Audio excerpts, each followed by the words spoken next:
Siguiente lectura. Tengo que hablar de mí mismo. Tengo que hablar de mí mismo. En unas memorias es inevitable.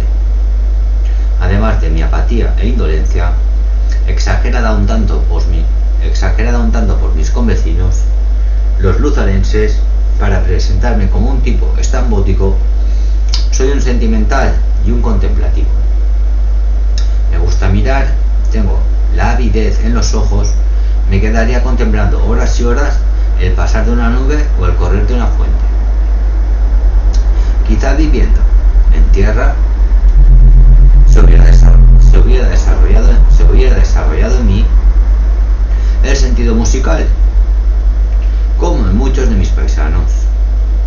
En el mar se ha ampliado, se ha alargado mi sentido óptico. Muchas veces me he figurado ser únicamente dos pupilas, algo como un espejo o una cámara oscura para reflejar la naturaleza. Soy, además, al decir de mi familia, un tanto novelero, un tanto curioso y amigo de novedades. Pero, ¿qué es la curiosidad? Digo yo para defenderme, sino el deseo de saber, de comprender lo que se ignora. A mí me gusta ver, y si hay una molestia o un peligro a mí me gusta ver, y si hay una molestia o un peligro para satisfacer mi curiosidad, no tengo inconveniente en afrontar. Soy también patriota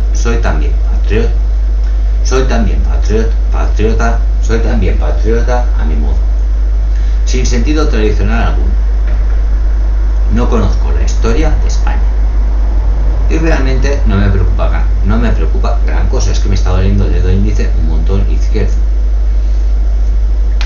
Si me preguntaran quién fue Wamba o Atagildo, me verían un gran aprieto, pero a pesar de no conocer nada o casi nada de la historia de mi país, cuando después de un largo viaje he visto desde lejos la costa de España, he sentido siempre una gran impresión.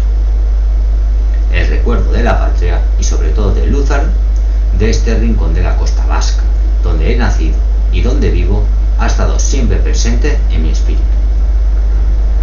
No lo considero como un mérito, no tengo esa tendencia exclusivista de las gentes de mi pueblo. Se van a saltar una rata. La tierra para el labrador, el mar para el marino. Discutir si esto es mejor que aquello me parece una tontería. Lúzaro me gusta, pero el haber nacido en él y el que mi familia haya vivido aquí muchos años no creo que constituya ninguna superioridad. Otra rata. Pienso lo mismo que un masón a quien conocí en Liverpool. Este masón había llegado al grado 36 o 43, no sé cuál, pero al más alto de todos. Los días de fiesta, el hombre se ponía el frac, el mandil y una porción de placas y triángulos. Se marchaba a la logia y volvía perfectamente borracho. En la casa todo el mundo le admiraba y el buen señor, que era muy ingenuo, me decía: mi padre me hizo ingresar en la logia a los 14 años. Tengo 65 y he llegado al último grado. La gente le encuentra a esto mucho mérito, pero yo, la verdad, no le encuentro ninguno. Era un hombre sencillo, el honrado masón. Lo mismo que aquel albañil de la albañería celeste. No sé celeste si será tu pueblo, en mayúscula no está. Me sucede a mí con el mérito de mi familia de haber vivido mucho tiempo en Lúzaro. Esto no es obstáculo para que me encuentre en mi pueblo como en ningún sitio.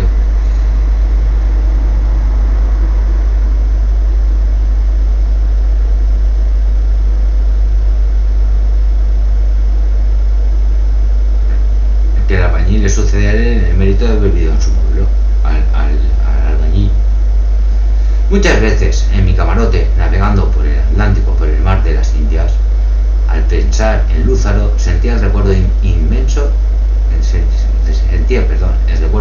descenso de un monte, de una peña, de una llave. Veía con la imaginación levantarse Lúzaro sobre el mar, con el río que penetra por su flanco, y veía los montes a un lado y a otro llenos de maizales y de robles.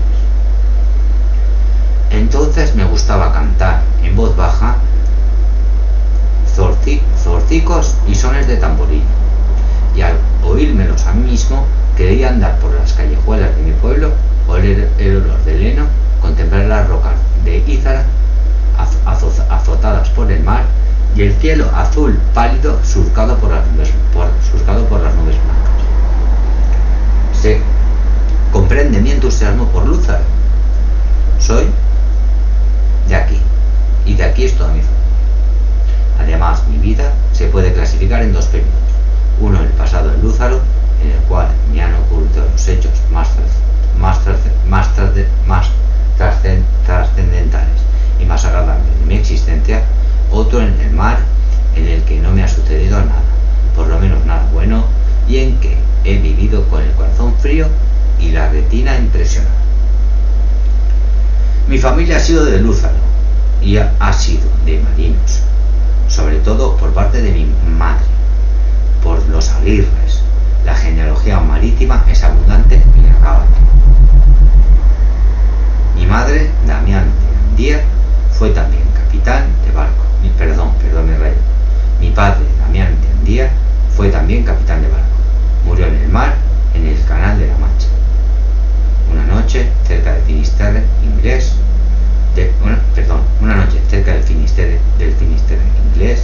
naufragó la corbeta que mandaba, la Mario Rose. Solo un marino pudo salvar. A pesar de que yo era muy niño, recuerdo bastante bien a mi padre. Era un tipo indiferente y algo burlón. Tenía la cara expresiva, los ojos grises, la nariz aguileña, la barba recortada. Por mis informes debía ser un tipo parecido a mí, con el mismo fondo de pereza y de tedio marineros. Ahora, que no era triste, por el contrario, tenía una fuerte tendencia a la sátira. Sentía una gran estimación por las gentes del norte, noruegos y dinamarquenses, con quienes había convivido. Hablaba bien el inglés, era muy liberal y se reía de las mujeres. Parecía haber nacido para burlarse de todo y para encogerse de hombros, pero su sátira no encerraba veneno. Se reía sin amargura y sin pena. Era de esos vascos que dejan todo su lastre de intolerancia y de fanatismo al pisar el primer barco. Había echado la sonda en la cima de la estupidez y la maldad humanas y sabía a qué atenerse. Mi abuela no se entendía bien con él y arrastraba a su hija, a mi madre, a ponerse en contra de su marido. Sin duda, el instinto de suegra le cegaba. Él decía, riendo, y mi abuela radiaba. Cuando mi padre llegaba a Lúzaro, se reunía con otros pilotos, marineros y pescadores, y charlaba con ellos. Algunas veces cantaba y alborotaba en su compañía por las calles. Todos los que le conocieron me han asegurado que era un hombre de gran corazón. He sentido siempre una gran pena por no haberle llegado a conocer. Hubiéramos sido buenos amigos. Mi abuela, doña Celestina de Aguirre, no quería a mi padre. Después de pasados muchos años, le he oído hablar en contra de él. Es muy triste que el rencor de las personas alcance hasta los muertos. Pero, ¿quién no tiene algo de podrido en el alma? Los motivos de mi abuela para no querer a mi padre eran un tanto lejanos. Mi padre había nacido en Elguera, pueblo rival de Lúzaro.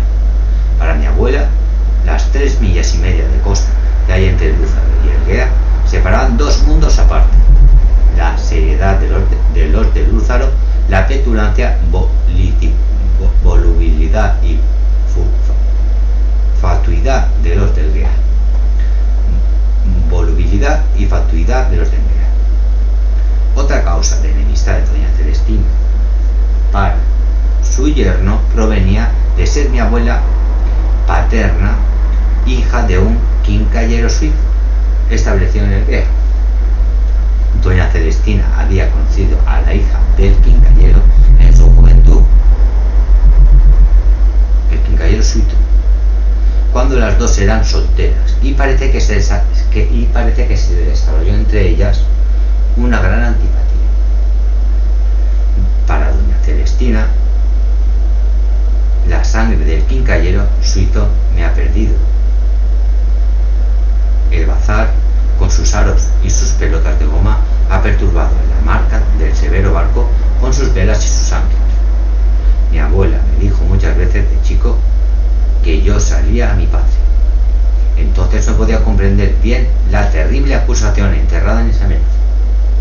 Mi abuela tuvo siempre grandes ambiciones escondidas, el orgullo del nombre y un amor extraordinario por su abuelo. Su abuelo por parte de madre.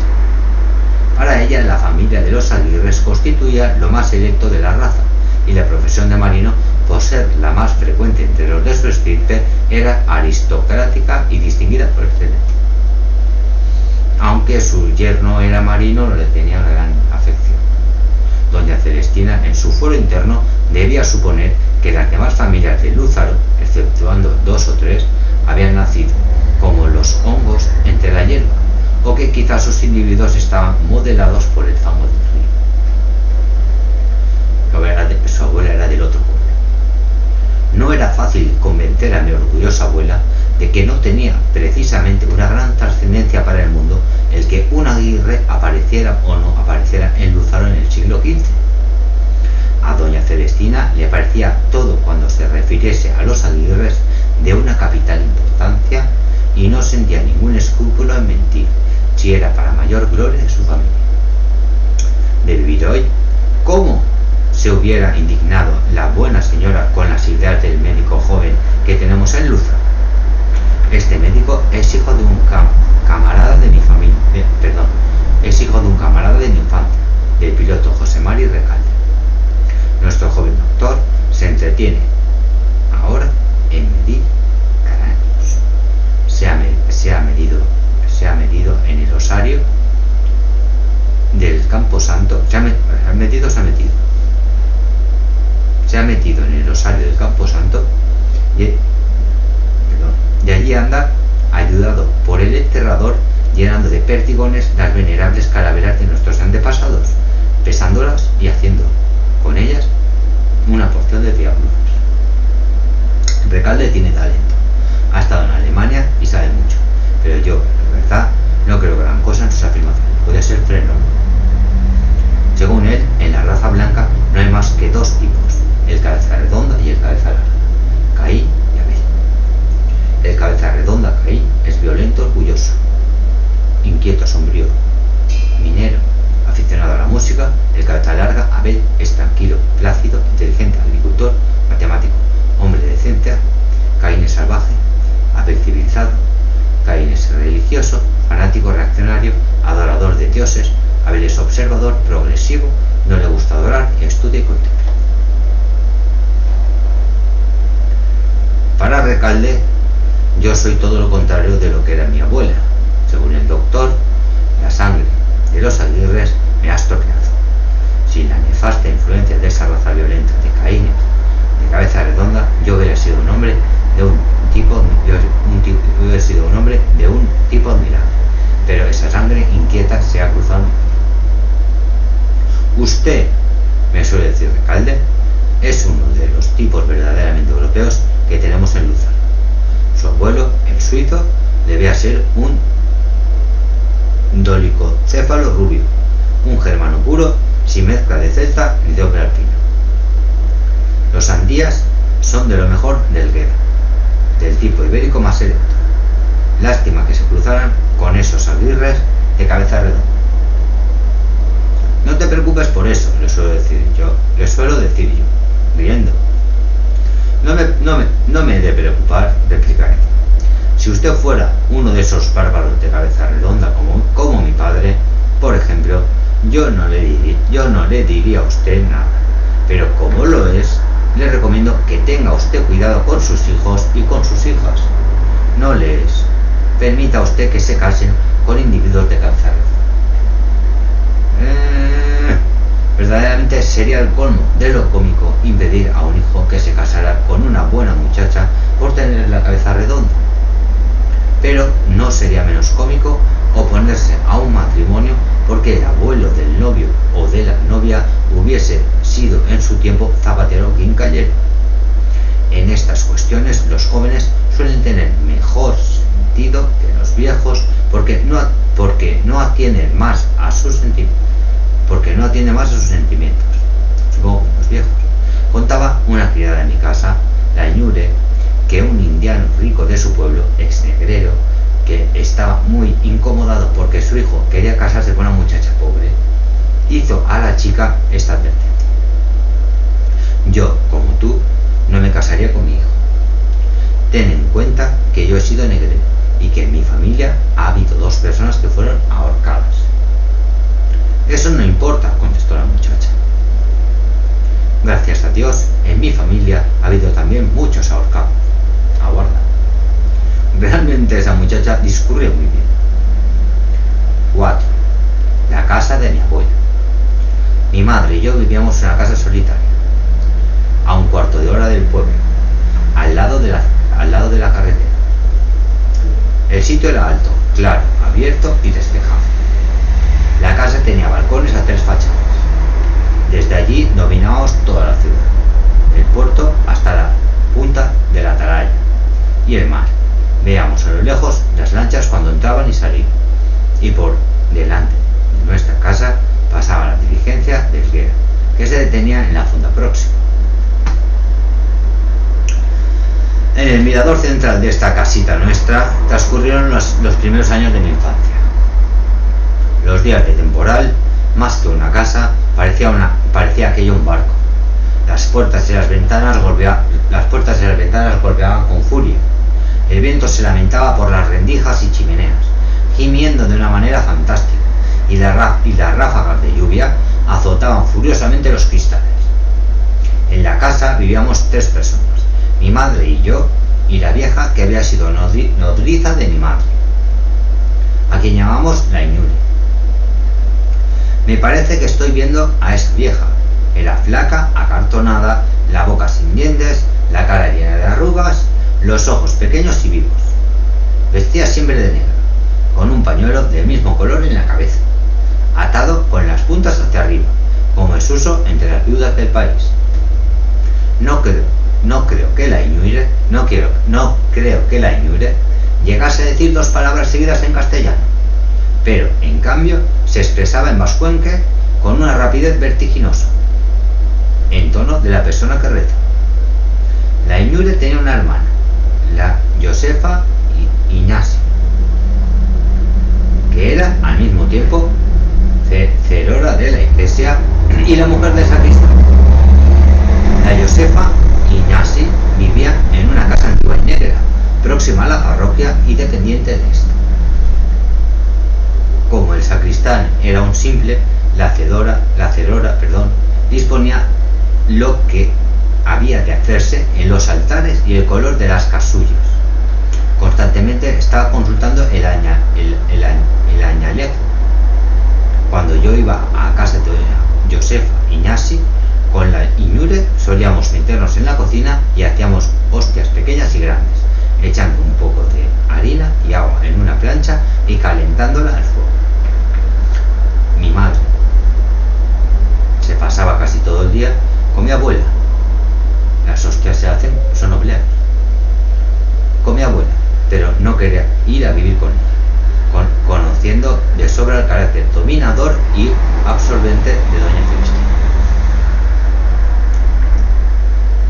Ahora el siguiente capítulo. Sigue. La casa de mi abuela se llamaba Aguirreche, en vascuence Casa de Aguirre, y era y sigue siendo de las mejores del pueblo. Tenía el aspecto severo de esos antiguos caserones de piedra del País Vasco. El color negro, el tejado muy saliente, una fila de balcones muy espaciados, con los hierros llenos de florones y adornos, encima de unas pequeñas ventanas y un escudo grande en el chaflán. La casa se hallaba incrustada entre las casuchas negras, en la parte más baja del uso, rodeada de callejuelas tortuosas y húmedas. En aquella época en que vivía mi abuela, solía verse a Aguirreche casi siempre cerrada, lo que producía una impresión de tristeza, mitigada un tanto por las muchas flores que resplandecían en los balcones. Entrando, se experimentaba una sensación de ahogo y lobreguez. El zaguán, pintado de azul, era oscuro, con las paredes desconchadas y salitrosas, la escalera de castaño torcida y apolillada. En el rellano principal, dentro de una hornacina, brillaba una virgen pintada en tabla, dorada y estofada. La casa de mi abuela tenía muchos cuartos con puertas de cuarterones, que nunca se abrían. Esos cuartos de paredes encaladas, con vigas de techo al descubierto y el piso con grandes tablas oscuras, ya combadas por el tiempo, estaban vacíos. Mi abuela y mi tía Úrsula se hallaban poseídas por la magia de poner el suelo brillante, y las dos y una muchacha solían estar enterrándolo y frotándolo hasta dejarlo como un espejo. En la sala, síntesis y recapitulación del más selecto de Aguirreche, el lustre era ya sagrado. Aquel cuanto podía llamarse el altar de la familia, nada gozaba del honor de encontrarse allí si no tenía historia. Las sillas de damasco rojo, los 2 o 3 veladores de laca, el espejo, el cuadro de la ejecutora de los Aguirres, el arca. De cada cosa de estas, mi abuela o mi tía Úrsula podían hablar medio. Aguirreche, el centro de la casa.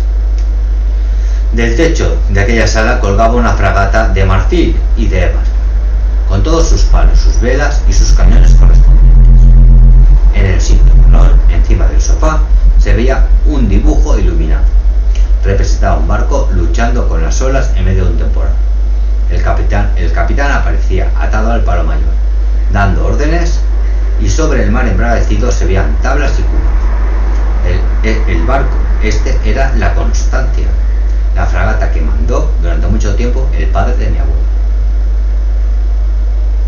El dibujo tenía al pie esta inscripción: la fragata española La Constancia, al mando de su capitán don Blas de Aguirre, al amanecer del día 3 de febrero de 1793. En el meridiano de la isla Rodrigo, atormentada con mares gruesas del nordeste y del sudeste, corriendo un huracán en su viaje a Manila, Cádiz, en el que perdió todos sus gallineros de la toldilla, vasijería, cubas y varias tablas de obra muerta, pintado por Antonio de Turizar. Hombre, yo no... Supongo que son maderas que de alguna forma no eran demasiado necesarias en el barco. Tablas de obra muerta. Yo me figuraba antes, recordando las exageraciones de mi abuela, que este cuarto... Yo me imaginaba, recordando las exageraciones de mi abuela, que este cuadro tenía algún valor, pero después he visto que es un grabado de la época, en el cual se ponía al pie una leyenda explicativa y servía a los marinos vascos de ex voto para llevarlo a la iglesia de Begoña, a la Virgen de Guadalupe o a Nuestra Señora de Ichir. A los lados de la Constancia se veían 2 grabados en color, con sus respectivas leyendas: navío de línea español, visto a proa de la mura de Sotavento, en facha y saludando. Decían uno en el otro: navío español del porte de 112 cañones, fondeado, visto por su mediana o portalón. Todavía estos dos grabados siguen haciendo compañía a la constante, en donde está mi bisabuelo atado al palo mayor, en el momento en que prometía un cirio a la Virgen de la Rota. Había también en casa de mi abuela, encerrados en marcos de caoba, unos grabados ingleses que representaban la batalla naval entre la fragata inglesa Eurotas y la francesa Clorinda, en 1814. Eran tres. En el primero se veían los dos buques con las velas desplegadas que iban acercándose. El segundo fijaba el preciso momento del fragor del combate, y en el último los dos navíos estaban desarbolados a punto de irse a pique. Otro cuadro iluminado que gozaba gran estimación en la casa era uno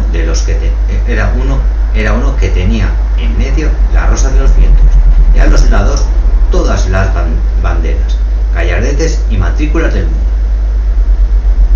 En una categoría todavía superior estaban dos escapularios grandes que le dieron a mi abuelo las monjas de Santa Clara, de Luz, y a los cuales él puso marco en Cádiz y le acompañaron en sus viajes y en sus vueltas al mundo.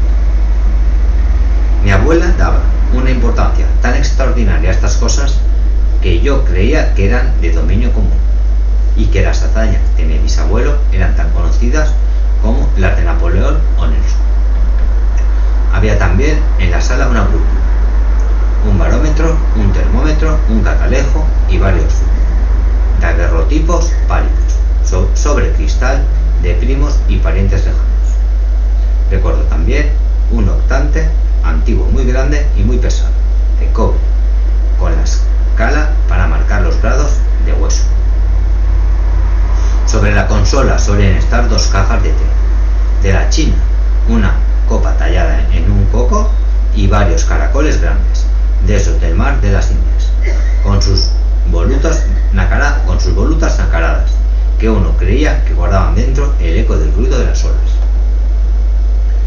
Lo que más me chocaba y admiraba de toda la sala era una pareja de chinitos, metidos cada uno en un fanal, que movían la cabeza. Tenían caras de porcelana muy expresivas y estaban muy elegantes y peripuestos. El chinito con su bigote negro afilado y sus ojos torcidos. Llevaba en la mano un huevo de avestruz, pintado de rojo. La chinita vestía una túnica azul y tenía un abanico en la mano. Al movimiento de las pisadas en el suelo, los dos chinitos comenzaban a saludar amablemente y parecían rivalizar en zalamerías. Cuando me dejaban entrar en la sala, me pasaba el tiempo mirándolos y diciendo: abuelita, ahora dicen que sí, ahora que no, ahora sí, ahora no. Mi abuela poseía también un loro, Paquita, que dominaba el diálogo y el monólogo. Se le preguntaba: Lorito, ¿eres casado? Y él contestaba: y en Veracruz velado, y ajajay, qué regalo, y en Veracruz velado, ajajay, qué regalo. Su monólogo constante era esta retahíla del oro de Puerto de Mar: a babor, a estribor, buen viaje, buen pasaje, fuego, hurra, lorito. Yo encontraba en las palabras de aquel pajarraco verde un fondo de ironía que me molestaba. La Iñure me contó que una vez, hace mucho tiempo, un lord que tenía un marino de Elguea le denunció, y por él se supo que su amo había sido pirata. A pesar de la ciencia y de las habilidades de todos los de su clase, Paquita me era muy antipático. Nunca quería contestarme cuando le preguntaba si era casado, y una vez me estuvo a punto de llevarme un dedo de un picotazo. Desde entonces le miraba con rabia, y de cogerlo por mi cuenta lo hubiera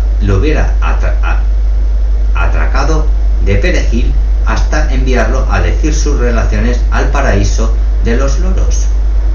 También tenía mi abuela una caja de música ya vieja con un cilindro lleno de púas, a la que se le daba cuerda, pero esta